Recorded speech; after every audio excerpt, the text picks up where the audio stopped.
to our channel. I'm Vic. I'm Nick. And we are NV Board Gaming. And today we're continuing our Halloween theme of reviewing and overviewing games. And we're going to take a look today at London Dread. This is a 2 to 4 player cooperative game designed by Asger Johansson and published by Grey Fox Games. Nick is going to give a brief overview of how you play, and then we're going to give our review. Hey everyone, welcome to London Dread. I'm going to go over in this game a lot of the setup, which is unusual. I don't usually go over a lot of setup, but I feel like it's so important with this game in particular that I will go through setup. It is fairly complex for most games that you're going to play. So let's go over some things right away. The Dread marker set at 0. Our two characters are already selected, so we're going to put these standees out there representing them. We already picked our people. We're going to get the player mat. We're going to get a virtue token that goes with them. We're going to get their own set of cards, 6 cards that are unique to that player. And we're going to get a random item from the item deck, shown here. So we are set up here for a 2-player, which is a little different in setup. So I'm going to explain how you do 2-player setup and how you do any the 4-player setup, let's say. So look, we're going to have these markers out here. This is regardless of what player count. We're going to have these as far as backing up. I'll explain what they're used for and all that soon. We're going to have 3 confidence cards, which I have sorted down here. 3 of them here. An antagonist and some plot cards, and this will all be in an order. So the plot cards here for chapter 1 in order alphabetically. And we're going to have chapter 2 and those plot cards and end game and the challenges at the end game. So right now we want to know how many plots are in chapter 1, and the answer here is 5. So I'm going to set aside 5 plot cards, and let's see, where did I put those? Right here. I got 5 set aside. In a 2-player game, there are allies, and there are 9 of them. Now, you can see at the board, there is north, south, east, west. We are going to put 6 cards in each section. So we know there will be 24 cards total. 5 of those in this situation are plot cards. So now we need 19. In a 2-player game, 9 of those 19 are going to be allies, and 10 are going to be level 1 dread cards because we are in chapter 1. In chapter 2, we would use level 2 dread cards. So you can shuffle these up and deal out 10, 4, 5, 6, 7, 8, 9, 10. And just put those right there with your allies in a 2-player game. If you're not playing with the allies and you're playing maybe a 4-player game, you're just going to have these be dread cards. So right now we have 19 of these cards and we have 5 plot cards. So we give these a shuffle. We want to mix these up, mix these allies and these allies and dread cards up. There, and we're going to have, we know we have 4 sections, so I'm going to deal out evenly as possible 4 piles of cards. So let's do that real quick.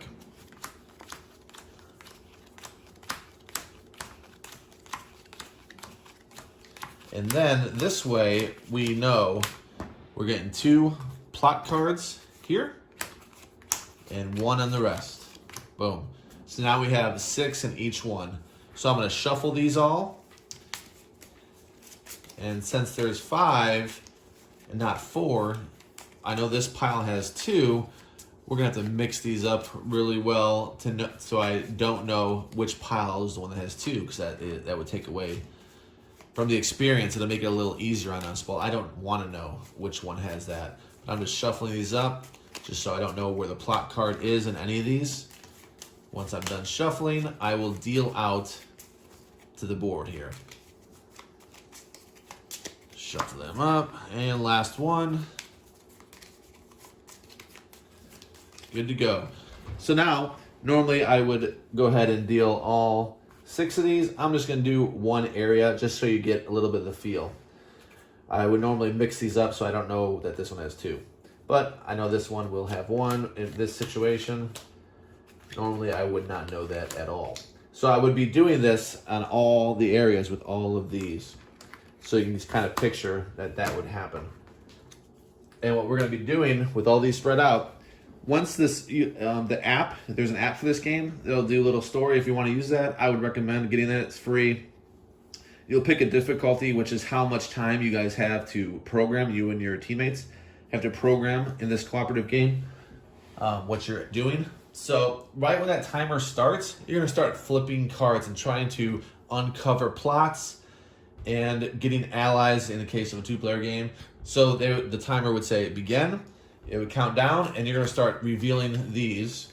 And right now, I'm just looking for a plot. Boom, there's a plot. So if I was the first one that revealed a plot, because your other teammates could be revealing over here, I would take the A right there, and I know that the very first thing we have to do is going to be the very first actual the investigation right here is right. It's going to be in this section, East 3. So it shows here when this has to be completed. So this is when I'll pull this up to explain a little bit. So that is at this time. If I look here in the B one, so the next plot that's revealed, as we keep revealing ones, is going to be at this time, this section, 2 p.m. to 8 p.m., whereas this one just had to be completed between 6 a.m. and noon. We start at 6 a.m. So what are we doing here?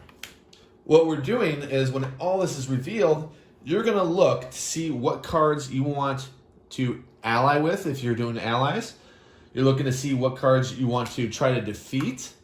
So let's take a look at a player board here. We got a couple players, a two-player game. We can see these players' abilities here that they always have, these symbols. The crux of the game are these symbols. So that's very important. And it also shows what is in their deck of cards, those 6 cards that are unique to them. So you can see what symbols they're very powerful in. The bull and the lion, and this is the symbol for a wild. That's what Frederick is good at. Jacqueline is good at the snake and the swan-looking thing. And you can see that will actually reflect in their deck as well. It also has, you have that one shrine token, or yeah, I think that's what they call it. And that will give them a special ability, that in this case, 3 guns, and in her case, a wild. So if we see a card out there that a particular person is better at, either by acquiring these allies, which give you 2 times certain symbols. So let's run through really quick what I'm doing. Let's say she wants to go there in the east and do some things. So let's reveal a couple more. She's going to say, all right, let's go ahead and do, that's good enough. We know where the plot's at. That's the main thing we want to do. I just wanted to show an example of a dread card because the other 2 were allies. So on my board, we're doing this separately, but we can communicate. It's just that you really want to focus on what you're doing and communicate things as you go, like that are important to your teammate. So I know if Jacqueline is going to go east, I am going to take one of these. They have 2 of each number, and I'm going to flip one. In this case, I'll probably flip a 2 or 6. I can change this later, and I'll assign it because we started at 6 a.m. I'll assign it here. I'm going to flip it, and I know I'm going east to start the game. So in my head, I know what I'm doing is right there, and now I'm going to pick a number of what I want to do. In this case, I would probably want allies. So I know I want this gear because if I want to go here, this one has gears. So I might want to pick up 2 gears. So if I want to do that, I get a 4. Put that there. So I know at 8 o'clock, I'm picking up Jenkins, the brass monkey, who gives me 2 gear symbols. And I would go ahead and mark that just so my teammate knows that's something I am doing. So they're not going to be able to do that because that card is going to go to me. Also, I could, if I thought I could handle one of these, I would go here and I would know that I need to do 5, have to have 5 symbols of any of this. So I could have 5 gears. It could be a mixed match. In most cases, it will be a mixed match. I don't know if I was on camera for that. But 5, I need 5 symbols of these in any combination. Here, I know that I have 2 because I picked up the gears before I went here, but I need 5. So if I look at my character, I can come up with 1, 2. So there's 4 symbols already. If I want to spend this, that's 5 symbols already. So I could do that. If I go to a place that I don't exactly have all the symbols, I can use a card from the confidence deck. So the confidence deck has really nice, it always has 4 symbols that we can use, but it's better off if I don't have to use this, because later in the game we will need those confidence cards for other things. So they're very important throughout the game, especially in the end game. So I just need one more of those symbols. It can be a bird, it can be any of those. I might rely on my deck of cards, because I do have those symbols quite a bit. Boom, that one would be fine. That one would be fine. Even better, that's both. So I do think I could probably do that. If I draw that, well, that's just a bad draw, because that's not going to help me. But odds-wise, I'm thinking I'm going to go ahead and try it. So I'm going to mark. I'm already over here. Might as well go do it. So I'm going to put a 1 here. And remember, I have to do this before we cross this line at 2 p.m. So I have to do this at noon. So I'm going to put a 3 here and mark it so my partner knows at noon I'm taking care of this right here, which is very important to us. Somewhere out here is the B objective. We're going to make sure that next thing we do is the B objective, because we have to do these in order. And this will have to be done in between 2 and 8.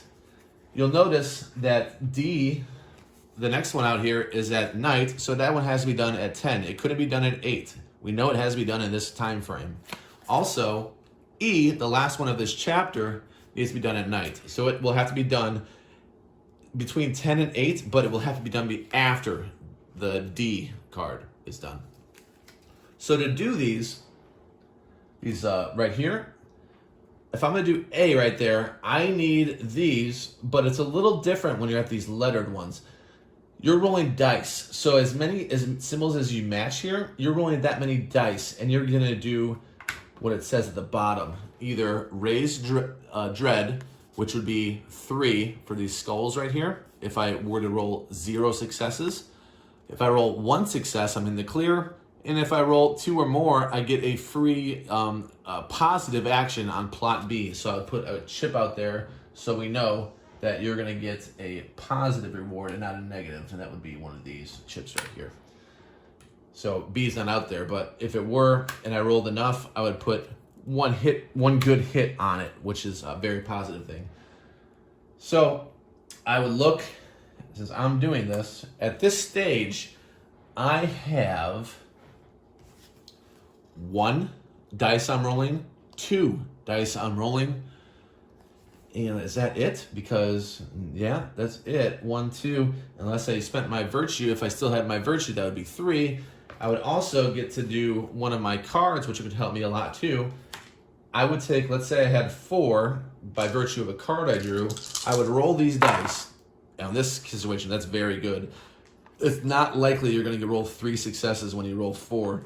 And when I actually play for real, this never happens. So this happened as it didn't matter, of course. Why not? Because you see there's only 2 successes on these die. So you only have a 33% chance of having a success. In that case, I got 70% successes, which is unusual. So that's very good though. I got 3, so that's a 2+. I get to put that token on the next one, which is a free success, as you just saw.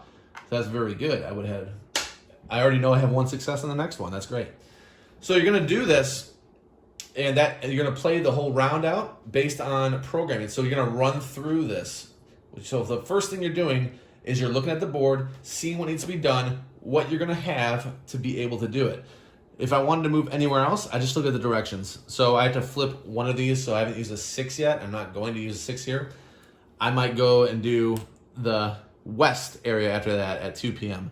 Don't know. I don't know what's over there right now. I just want to show you a little example. So you're just filling this out, and then when everybody at your team is done, we run through our program together. What are you doing at 6 o'clock? What are you doing at 8 o'clock? What are you doing at 10 o'clock? And we do our actions out here. That's how you're going to play that first chapter. You're going to then lose everything that you're going to keep your items and refresh them, but you're going to lose all your allies that you earned because you're only using allies for the first chapter. You will instead, if you're playing with the allies, you're going to trade these in for confidence cards. So confidence cards, I haven't mentioned, they're going to help you get these symbols, but they're going to bleed through. You want to have more of these confidence cards for the end game because that is really all you can use. You do not have any allies in the end game. Even if you played that module, you only use confidence cards. You're going to split those up. So when you defeat this, I defeat Black Widow, it goes in the confidence deck. Every dread card you defeat goes in the confidence deck. This is not a dread card. This is. So these symbols are going to be added to your confidence deck. Chapter 2, it plays just like Chapter 1. So you redo everything and do everything you did in Chapter 1, except now you have more difficult things to do in your dread cards right here. So you're putting out dread level 2, and you're doing a new chapter here. So these people are now going to be out there. In this case, there will be 4 plot cards. And then when that's done, you do an end game. Now, in the end game, like I said, there's going to be more confidence cards because you're defeating all these. Also, I'll mention, you don't have to keep, you notice, I did not reveal that. That's going to cost me 1 dread, but it could be a lot worse. It could eat up time. In this case, I would have been fine because it was an ally, but it could have been a very bad card. It could have been something that takes 3 dread, and maybe I don't have all those bulls. So you kind of want to leave some of those face down because you can't do everything in this game. So whereas you would lose 1 dread, you would lose 1 dread where you could have lost 4, 5, so forth. So you're going to look at everything on the table. What didn't you do? If I left, let's say I left this on the board, there's 4 dread on that card. If I didn't get to that, we're going to lose 4 dread right there instead of what could have been 1 had it not been revealed. But we're going to look at the table. If you had to program with any of these supply, you're going to lose a dread, and that's signified right there. And you're going to count the dread, in this case 1, 5, and there's going to be more out there usually, but let's just say it was 5. I'm going to move up on this. This is just going to make the end game more difficult as you move up it, because it's saying how many hits you need to score on that. This is 4, 5, 6. So every 5 dread is going to be harder on you and your teammate. End game, we'll go ahead and do that a little bit. So we're going to have a big stack of confidence cards here, and we're going to deal these out evenly. So we're going to have a big hand of these by the end of the game, and you're going to see all that good stuff, along with the ones that you defeated. And these are going to come out on the bottom. So we're going to fight down here. We're going to have an antagonist. He gives you a little special rule. In this case, gears here are wilds. And we're going to do challenges. It's up to us if we want to continue, but it's the first one, so we're definitely going to go. That's revealed. You need 6 of this symbol, and all you can use is your item or items and the confidence card you have in your hand. And you're going to keep doing that. You're going to spend confidence until you run out of confidence, or you want to withdraw. If you don't withdraw and you can't meet this, you lose all the dice you obtain, because the end game, you're rolling these dice to see if you guys win or lose. So you can see this one. If you fail, you roll the trauma dice. Let me get that focused. Fail, roll the trauma dice. So that's this. It gives you a negative ability. This would be like losing 2 dread and unhinged, injured, whatever. So you got that. If you succeed, you get an action die, which is the most common thing you're going to get in these challenges. So let's say me and my teammate are going to succeed in this first challenge, pretty much guaranteed, because we have enough confidence cards. So we're both going to get an action die, and we'll decide if we want to do another one. We will. So we'll keep doing these challenges, and they'll keep coming out as long as we are willing to go ahead and do it. Now we need 7 symbols, and every single time you're going to use one of your cards. You can't select it, you shuffle it and pick it randomly. And you now have these symbols. In this case, that is worthless. And you read the text down here, make sure there are no other benefits. There are not, so I will go ahead and put that away. It has no impact on me.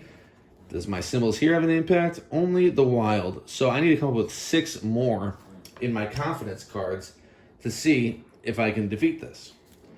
If I do, and I will if I have enough cards, I will be able to do the succeed action again, which is gain an action die and lower dread by 2, which is great. And you're gonna keep doing this as long as you want to keep going. At the end, there can be varying numbers. There can be 3 challenges, there can be 6. At the end, you're gonna roll as many dice as you gained, and see if you roll enough successes. Whoops. Lost a dime. We're to see if you roll enough successes. If I needed 3 and I only had 6, then we would win together based on where we at in the dread for the 2 chapters that we just played. So I feel like that is a decent explanation of what you're doing in London Dread. Sorry it was so long. This game is pretty complex as far as the setup. Hey, welcome back for our review of our Halloween game today. This one, London Dread. It's not as popular as some of the others we're going to talk about, but it is very, very good. It's an 8.8 for me. Fantastic. Man, do I love this game. I don't know why more people don't look into this one. This one's just so good. Good cooperative game. It might be my favorite. I don't know. It's up there with a favorite cooperative game for me. A lot of fun playing this game. I like the whole programming you do in this game. The clock is so cool. It's so nice to communicate with your teammate and try to really solve things in order and communicate to make sure you're doing things at the right time, saying what you're going to do, what you need, your allies if you're doing a 2-player game. We've only played this at 2, but it really shines at 2. And on BGG, it is actually best at 4. I feel like that'd be difficult. I feel like communicating, saying you're going to do all this, but then maybe you can more focus, relaxed on doing this different areas, whereas you have to jump around a lot in a 2-player game. That's why the allies help you a lot. It just works really well. I think it's clever how the 2-player game works with those allies, and the fact that it would still work without them is pretty cool. A lot of the good things about this, I guess the only negatives, the setup is pretty rough. Some people might not appreciate the end game when all it comes down to is a dice roll. I can see that being an issue, but just the fact that you're playing the odds. So when you think of a dice roll, you're getting more odds in your favor the better you did in the game. So it's not just I'll roll dice and see if I win. It's not just that. Everything you did leading up to that is mitigating some of the odds that you have to win that game or not. So 8.8, this is one that you should pick up if you see it. Definitely recommendation. Yeah, I gave it a similar score, 8.6, very close to you. I enjoy the programming of the game. I enjoy the cooperative nature of the game, especially when you have a great teammate. But the story is pretty interesting. If you're into stories, there is a story that goes along. The app has great integration where there's some music and a creepy voice, and it's really neat with a clock that's sort of timing you on how quickly you can accomplish the programming. You do have a limit of time to get that done. And I just enjoy, like Nick mentioned, working with teammates to decide on what you're going to go after. And the more cards at the beginning that you flip over to try to find the plots, the more things you're going to have to deal with and you're going to have to work on. Also, the ones that you don't flip are also going to count against you as dread, or you might not reveal allies that could be very important in getting the confidence cards. So it is interesting in the decisions that you are making. And as Nick mentioned, you can alter some of the chances and increase your odds of success. The more that you participate, the more success you have throughout the story and the different chapters. I do enjoy the game. The characters are asymmetrical in their powers. They have different abilities, which is interesting as well. So I like to play with Jacqueline, but there are different characters that you can choose from. I just happen to like some of her features, and you'll pick your own, I'm sure. But yeah, we have a lot of fun with it. I would recommend picking this game up. It is lesser known, as Nick mentioned, but it has a lot to offer, certainly, and give it a try if you haven't already. Let us know in the comments below if you've played a programming game and if you enjoyed it or could suggest one to us. Like this video and do subscribe. We appreciate all of our subscribers. Thank you so much. Bye, guys. Bye.